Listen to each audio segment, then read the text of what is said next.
Hello everyone and welcome back to Legal Notes. Hope you all are doing great. So आज हम इस video में cover कर रहे हैं case laws from section 76 to section 83. और ये केस लॉज आप किसी भी कॉलेज एग्ज़ाम या जुडिशरी एग्ज़ाम में लिख सकते हैं. These are totally relevant and important from the perspective of exams. Mistake of fact section 76 start करने से पहले दो बेसिक और इम्पॉर्टेंट केस लॉज हैं इंग्लिश कंटेक्स्ट में भी और इंडियन कंटेक्स्ट में भी. That is R versus prince and are versus Tolson's case. R versus Prince के केस में क्या हुआ था? Prince is the accused here and he was accused of abducting a 14-year-old girl. लेकिन प्रिंस के यहाँ पर डिफेंस था that Prince truly believed, Prince को सच में बिलीव था कि वो लड़की 18 साल की है और उसके साथ प्रिंस के साथ चलने के लिए उस लड़की की खुद की कंसेंट है. She was able to give her own consent. But जब उस लड़की की माँ का बयान लिया गया, अकॉर्डिंग टू हर उसकी लड़की सिर्फ 14 ईयर्स की थी. तो यहाँ पर कोर्ट ने प्रिंस को मिस्टेक ऑफ फैक्ट का कोई भी फ़ायदा नहीं दिया and he was held guilty. Second case है आर वर्सेस टॉल्सन का. In this case Tolson is the accuse and she was accuse of bigamy. Bigamy का उसके ऊपर अक्यूजेशन लगा था. यहाँ पर टॉल्सन का हस्बैंड जो कि एक शिप पे थे वो गायब हो गए फॉर 6 years. 6 साल तक वो नहीं मिले, नहीं वापस घर लौट कर आए. तो टॉल्सन को ये बताया गया कि जिस शिप पर वो थे वो शिप डूब गया एंड उसका हस्बैंड मर गया है. आफ्टर 6 years टॉल्सन ने दोबारा शादी की. फॉर वेटिंग आफ्टर 6 years उसने दोबारा शादी की and after 11 years of her marriage, उसकी शादी के 11 महीने बाद उसका हस्बैंड वापस आ गया. ही return, he came back.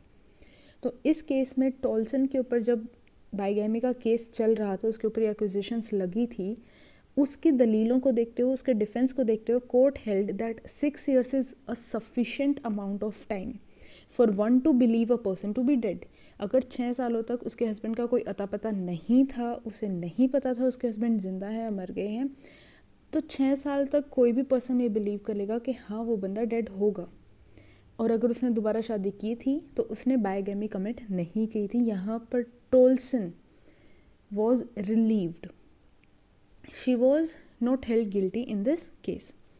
So after this we have section 76. Section 76 का केस लॉ है state of West Bengal versus Shivmangal Singh.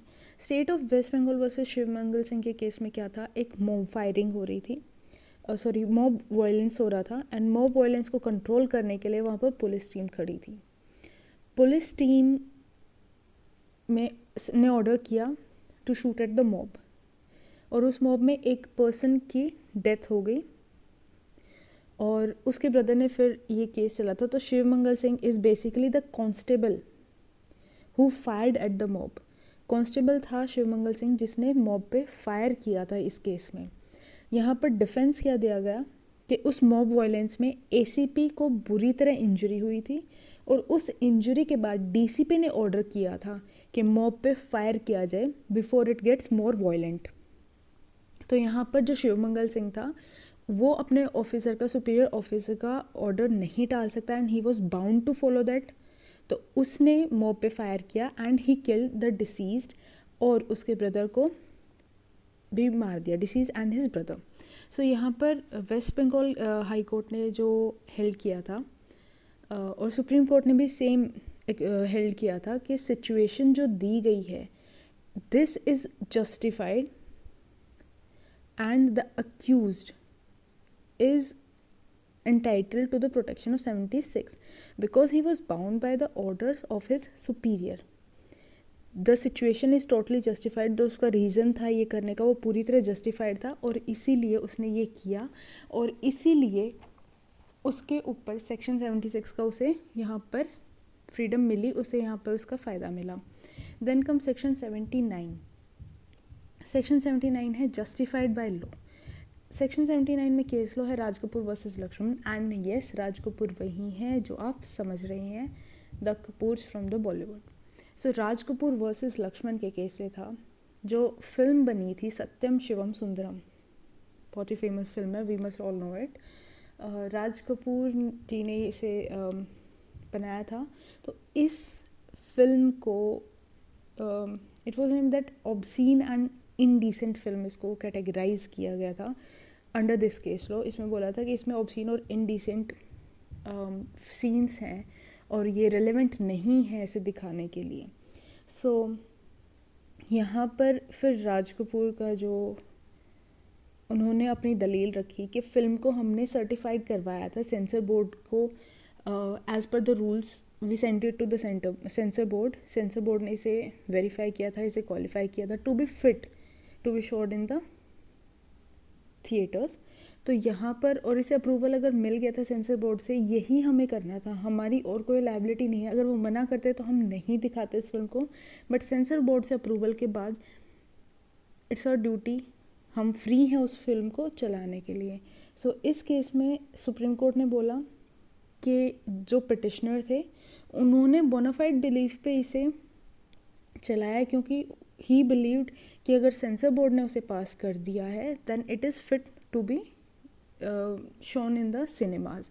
So after this we have section 77, which is Anwar Hussain versus Ajay Kumar Mukherjee's case. So section 77, as we all know, is about the judges. So section 77 का case है Anwar Hussain versus Ajay Kumar Mukherjee. In this case the accused held 2 offices. उसके पास executive powers भी थी और उसके पास judicial powers भी थी. Okay और उसने एक पर्सन को अरेस्ट करने के लिए ऑर्डर किया और उस पर्सन को बेल दी आफ्टर 3 years. बेल मिलने के बाद फॉल्स इम्प्रिजनमेंट के लिए कंपनसेशन फाइल करवाई गई और ट्रायल कोर्ट ने जो उसे डिक्री दी थी ₹5,000 की उस पर्सन को, वो हाई कोर्ट ने भी कंफर्म कर दिया. यानी कि अक्यूज़ ने पर्सन को अरेस्ट करने का ऑर्डर दिया, उस पर्सन को बेल मिली, उस पर्सन ने फिर कंपनसेशन फॉल्स इम्प्रिजन के मुझे झूठा फंसाया गया है, झूठी तरह मुझे फंसाया जा रहा है, तो ट्रायल कोर्ट ने इन दैट केस ₹5,000 की डिक्री दे दी और हाई कोर्ट ने भी उसे कंफर्म कर दिया. लेकिन अक्यूज़ का यहाँ पर जो पक्ष था दैट वाज कि मैंने तो अरेस्ट का ऑर्डर दिया था मेरे एग्जीक्यूटिव पावर्स की एक्सरसाइज में, on the bona fide exercise of my executive powers. तो यहाँ पर सुप्रीम कोर्ट ने जो हेल्ड किया, सुप्रीम कोर्ट सेड कि तुमने अपनी एग्जीक्यूटिव पावर्स का यूज़ किया है, ना कि अपनी जुडिशल पावर्स का, and you yourself have accepted that. तो यहाँ पर तुम्हें कोई भी लीगल लायबिलिटी की प्रोटेक्शन नहीं दी जाएगी. ऑल्दो ही वॉज अ जज एंड अगर वो अपनी जुडिशल कैपेसिटी में यहाँ काम करता तो उसे यहाँ पर इस चीज़ का रिलीफ मिलता सेक्शन 77 का. तो यहाँ सुप्रीम कोर्ट ने जो हेल्ड किया, सुप्रीम कोर्ट के हेल्ड करने के बाद that person was not given the relief under section 77. Now comes the case of Sitaram versus state of Rajasthan. Sitaram versus state of Rajasthan का केस है. इसमें the accused was digging the earth with a spade. वो what do we call it, कस्सी, yes, कस्सी से खेत खोद रहा था. तो पीछे एक पर्सन आया टू कलेक्ट द मड. जो भी वो मिट्टी निकाल रहा था वो पर्सन अक्यूज, दूसरा पर्सन उस मिट्टी को कलेक्ट करने के लिए आया और जैसे ही उसने ऊपर वो कस्सी उठाई तो उस पर्सन के सिर पर वो लगी एंड दैट पर्सन डाइड. अब अक्यूज ने बोला, सीताराम ने बोला that it was an accident, वो मेरी गलती नहीं है.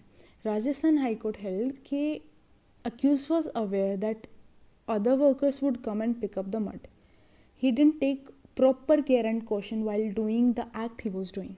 So he was convicted under section 304A of IPC. Accused को पता था कि अगर वो मिट्टी वहाँ से निकाल रहा है और दूसरे वर्कर्स वहाँ काम कर रहे हैं, वो मिट्टी लेने आ रहे हैं, तो सो ऑब्वियस सी बात है कि वो पर्सन अगर वहाँ आएंगे तो देयर आर चांसेस कि उन्हें चोट लग सकती है. तो उसने यहाँ पर प्रॉपर केयर एंड कॉशंस नहीं लिया. Section 80 is all about what it is all about.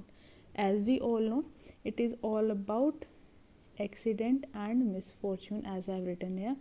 So accident and misfortune का केस है, तो सेक्शन 80 में भी एक्सीडेंट एंड मिसफॉर्चून भी अगर है तो यहाँ पर भी हमें प्रॉपर केयर एंड कॉशन की ज़रूरत होती है. प्रॉपर केयर एंड कॉशन अगर नहीं लिया है तो उसे सेक्शन 80 का डिफेंस प्रोवाइड नहीं किया जाएगा. So the next is section 81 जो कि नेसेसिटी का केस है. इसमें है R versus Dudley and Stephens. R versus Dudley and Stephens is a very renowned case, और इस केस में आई डोंट थिंक कुछ भी गलत हो सकता है. So in this case Dudley and Stephens were the accused है, एंड ये दो person along with a third person survived of a thunderstorm जिसमें उनकी जो बड़ी शिप थी वो डूब गई. उस बड़ी शिप से उन्होंने एक छोटी बोट निकाली and the three of them were on the boat. वो जैसे तैसे सर्वाइव कर रहे थे, लेकिन एक दिन गया, 2 दिन गए, 3 दिन गए. After 8 days Dudley and Stephen saw that the deceased was very feeble, he was very weak, and they decided कि क्योंकि वो सर्वाइव नहीं कर पाएगा एंड दे वर हंग्री, वो भूख प्यास से मर रहे थे, they decided to kill him and feed themselves.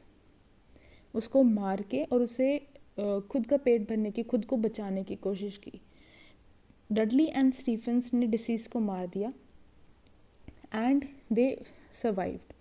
लेकिन उसके एक ही दिन या 2 दिन बाद ही उन्हें रेस्क्यू कर लिया गया उस बोट से. तो यहाँ पर जब उनके अगेंस्ट ये केस चला था, ऑफ डडली एंड स्टीफेंस के ऊपर जब ये केस चला था, तो दे वर हेल्ड के नेसेसिटी नहीं थी. खुद को बचाना कोई नेसेसिटी के अंडर नहीं आता. उन्हें खुद को बचाने के बजाय दूसरे को सेव करने की कोशिश करनी चाहिए थी. तो यहाँ पर उन्होंने यही कंटेंट किया कि हम खुद को बचाने के लिए, हमने खुद को बचाने के लिए दूसरे को मारा, ये हमारी क्या है, नेसेसिटी है. लेकिन कोर्ट हेल्ड कि ऐसी कोई नेसेसिटी नहीं होती, किसी और की जान अपनी जान से ऊपर होती है हमेशा. सो इसको मैग्नोनेट केस भी बोलते हैं. अब इसके बाद आता है एम्परर वर्सेस धनियादाजी का केस आता है. इसमें द एक्यूज धनियादाजी जो थे, ही मैन्युफैक्चर्ड टोडी, वो टोडी बनाते थे. Toddy is local liquor I can say, और alcohol, local alcohol that is made in South India. So he धनियादाजी manufactured toddy and every time a thief used to steal that toddy. One fine day, he decided that he'll mix poison in the toddy, and when the thief will come to steal it, he'll drink and die. That was his main motive, and the same happened. The thief came and stole the toddy, but he didn't drink it. He sold it to someone else. The person who drank it, he consumed it and he died. So in this case, this person Dhanyadaji was held guilty for without giving him the privilege of section 81, because the harm he caused by mixing poison in the toddy was much greater than the harm he would have suffered by stealing of his toddy. So next, and section 84 here comes about insanity. Insanity के लिए हमारे पास 2 cases हैं, that is McNaghten's case and Ratanlal versus state of Madhya Pradesh case. McNaghten's case जो है ये बहुत famous case है and it is from the year 1843 में, and it was decided by House of Lords. इस केस में जो पर्सन था इनैक्टन, he was a delusional person. He had delusions that the Prime Minister, Sir Robert Peel, would kill him. And with those delusions, he decided that before the Prime Minister can harm him, he'll kill him. He'll kill the Prime Minister before he kills him or he harms him. So in that delusion, he didn't kill the Prime Minister, but he killed his secretary, mistaking him as the Prime Minister. McNaghten's after that, जब उसके ऊपर वो case कार्रवाई चली तो मैकटैक्टन को लगा कि उसने इंसानिटी की प्ली ली। मैकटैक्टन को जो दौरे पड़ते थे पागलपन के, उसमें उसे लगता था कि प्राइम मिनिस्टर उसे मार देंगे, और इससे पहले कि वो उसे मारे वो ही उन्हें क्यों नहीं मार देता। तो इस चक्कर में उसने, वो प्राइम मिनिस्टर को तो नहीं मार पाया, लेकिन उसने प्राइम मिनिस्टर के सेक्रेटरी को मार दिया, प्राइम मिनिस्टर समझ के। यहाँ पर मिस्टेक थी, लेकिन जब उसने इंसानिटी की प्ली ली और उसने अपना एविडेंस भी प्रूव किया, एविडेंस भी दिया कि हाँ उसे डिल्यूजन्स होती हैं ऐसे, तो द जूरी हेल्ड कि ही वॉज नॉट गिल्टी, उसे गिल्टी करार नहीं दिया गया। He was given a clean chit in that case. लेकिन इस डिसीजन से, हाउस ऑफ लॉर्ड्स के इस डिसीजन से पब्लिक में इतना रोष हुआ, इतना गुस्सा आ गई पब्लिक कि ये बहुत ही अगेंस्ट है लोग के, जब पर्सन प्राइम मिनिस्टर तक को मारने के डिल्यूजन्स हो सकते हैं, ऐसा क्या हो गया कि पर्सन प्राइम मिनिस्टर को मारने की सोच सकता है। तो he was a threat for the society, वो सोसाइटी के लिए खतरा था। लेकिन यहाँ पर House of Lords has to abide by the rules, abide by the law में था अगर इंसैनिटी है तो वो पर्सन कैसे गिल्टी हेल्ड किया जा सकता है, और इस केस के बाद ही हमें द लॉ ऑफ इंसैनिटी एक पक्की तरह से मिला था। So now comes the case of Ratanlal versus state of Madhya Pradesh. इस केस में क्या हुआ था, रतनलाल वाले केस में जो पर्सन है रतनलाल, जो अक्यूज्ड है, he set fire to the grass in open land, और वो land it belong to a person name Nemichand. Ratanlal ने नेमीचंद के ज़मीन पर सूखी घास में आग लगा दी। तो इस पर नेमीचंद टुक एक्शन अगेंस्ट हिम। यहाँ पर Ratanlal took the plea of him being mentally unstable. He took the plea of being a lunatic and SC approved the plea. SC ने उस plea को माना और SC did not held him guilty for any of his conduct because Ratanlal gave the proof of medical proof of him being a lunatic, and that is why he was not held guilty of what he did. So now comes section 82 and 83, that is related to child infancy and child below 12 years up to 12 years and all these things. तो 82 and 83 we are covering it together. इन दोनों sections में case आता है Ulla versus king का.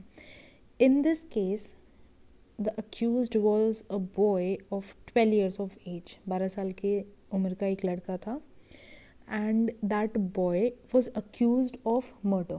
उस पर murder का charge लगा था. क्योंकि he took a knife, उसने एक चाकू लिया, and he charged towards the victim, और victim की तरफ वो भागा वो चाकू लेके, और ये कहता रहा बार बार that I'll cut you, I'll kill you, I'll cut you into pieces, मैं तुम्हें मार दूंगा, मैं तुम्हें टुकड़ों में काट दूंगा, and all those things which showed, जिससे साफ पता चलता था कि उसे अपने एक्ट की कॉन्सिक्वेंसेस पता है, उसे पता है वो क्या करने जा रहा है, और उसे पता है उसके एक्ट से क्या होगा.